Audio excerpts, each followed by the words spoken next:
আসসালামু আলাইকুম ওয়া রাহমাতুল্লাহি ওয়া বারাকাতুহু। সম্মানিত ভিউয়ার্স, দেশ ও দেশের বাইরে যারা যেখানে আছেন, আপনাদের প্রতি আন্তরিক শুভেচ্ছা, অভিনন্দন ও বুক ভরা ভালোবাসা।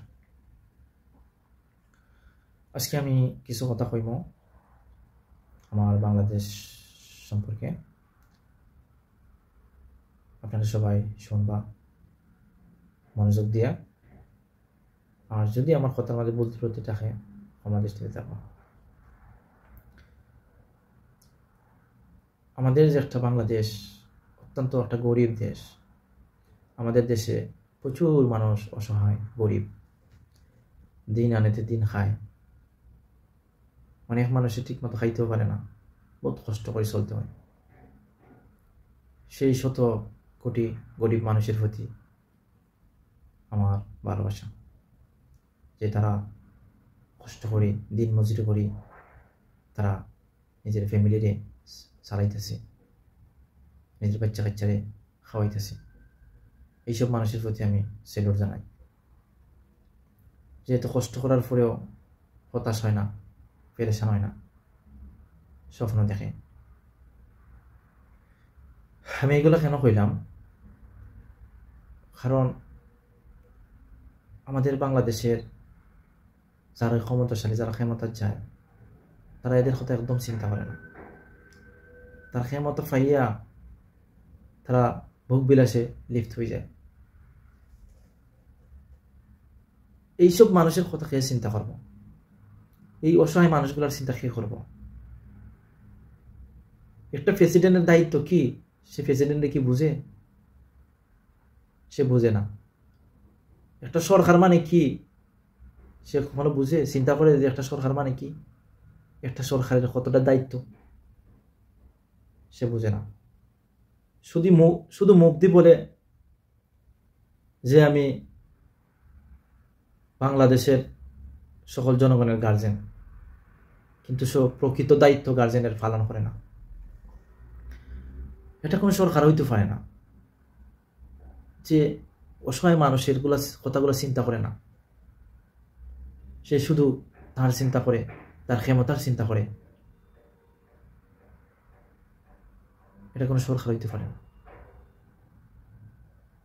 প্রকৃত সরকার হইল সে যে চিন্তা করে যে আমার বাংলার মানুষের ভাগ্য কিভাবে আমি পরিবর্তন করব, আমার বাংলার মানুষের সম্মান আমি কিভাবে বাড়াইব, আমার বাংলার গরিব দুঃখীরে কিভাবে আমি কাজ দিব। একজন প্রকৃত সরকারে এটা সবসময় চিন্তা করব, সবসময় চিন্তা করব তার জনগণরে নিয়ে, যে তার জনগণের দিন কিভাবে সে ফিরাইত, কিভাবে তার জনগণের দিন সে ফিরাইত, কিভাবে তার জনগণরে কষ্টটা কি সুখে সুখ দিত। এইটা চিন্তা করবো এখন প্রকৃত সরকারে। সরকার মানে কি বুঝে? সরকার মানে হলো সে যে চিন্তায় তার বিছনার মাঝে তার ফিট লাগাইতো না,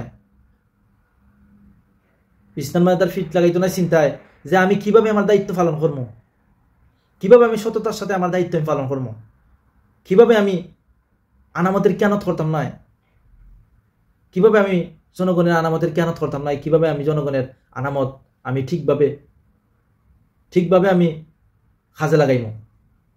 এই চিন্তা করবো একটা সরকারে। এটা হলো প্রকৃত সরকার। কিন্তু আমরা বর্তমানে দেখতেছি, বর্তমান যে সরকারগুলো যাইতেছে এরা তারা নিজের পেটের চিন্তা করে। এরা গরিব দুঃখী মানুষের চিন্তা করে না, তারা তাদের পেটের চিন্তা করে, তারা তাদের সুখ বিলাসের চিন্তা করে। তারা বাংলাদেশের টাকা বিদেশে পাচার করে পাহাড় করতে কিভাবে, এগুলা চিন্তা করে। আমি ধিক্কার জানাই এইসব সরকার কলতেরে যারা বাংলার জনগণের মানুষের চিন্তা করে না। আমি ধিক্কার জানাই এইসব রাজনৈতিক ব্যক্তি কলতেরে যারা নিজের বাংলার মানুষের চিন্তা করে না। এটা কোন সৎ রাজনৈতিক ব্যক্তি হইতে পারে না। এভাবে একটা দেশ চলতেও পারে না।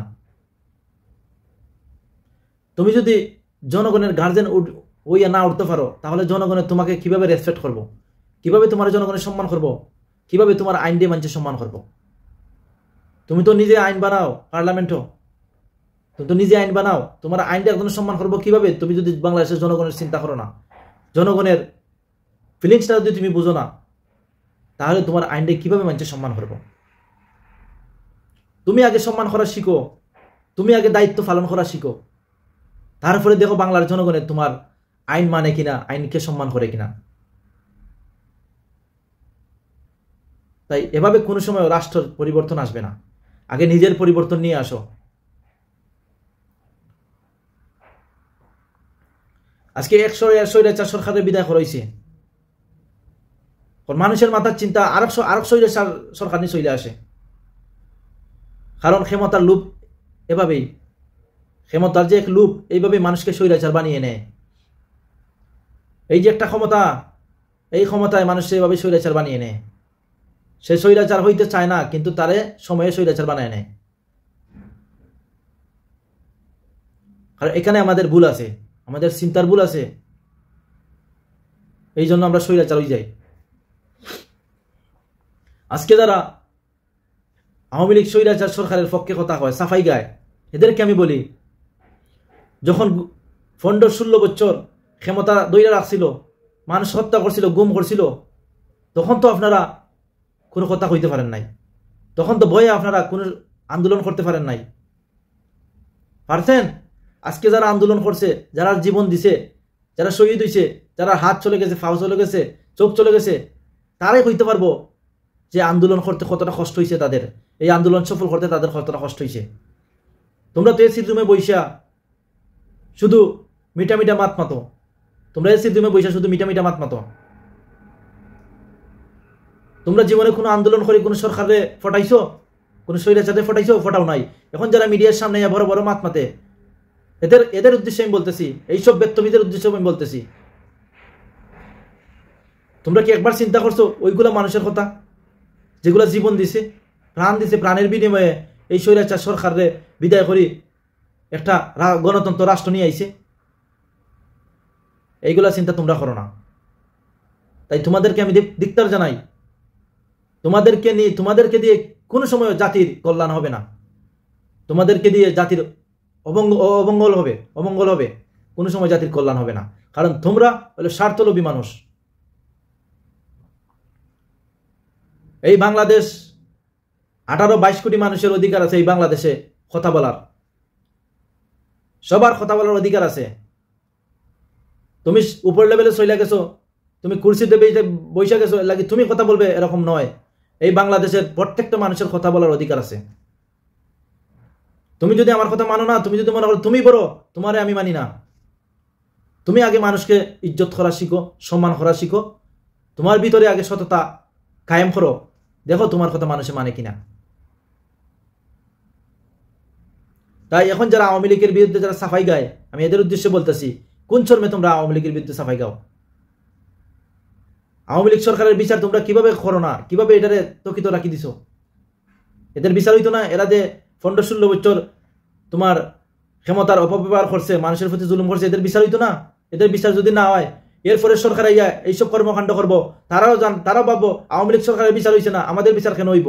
এভাবেই চলতে থাকবো বাংলাদেশ? এভাবে আমার কথার জবাব দেন আপনারা, এভাবে চলতে থাকবো? এইসব সুরস আমার বদমাইশি করতে এভাবে করবো, আর তোমরা এইসব সার দিবা, আর এইভাবে বাংলাদেশে চলতে থাকবো? এটা আমরা মানি না, বাংলার জনগণ এটা মানে না। রাজনীতি করলে সৎভাবে রাজনীতি করুন, ভালোভাবে রাজনীতি করুন, দেশের জন্য করুন, দেশের মানুষের জন্য কিছু করুন। এই চুরি চামারি, এইসব ভণ্ডামি রাজনীতির কোনো দরকার নাই বাংলার জমিনে।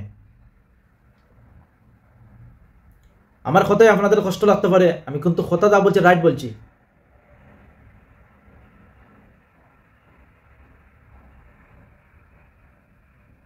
এতটুকুই বললাম। আসসালামু আলাইকুম ওয়া রাহমাতুল্লাহি ওয়া বারাকাতুহু। যদি আমার কথার মধ্যে বেয়াদবি থাকে আমার ক্ষমা দৃষ্টিতে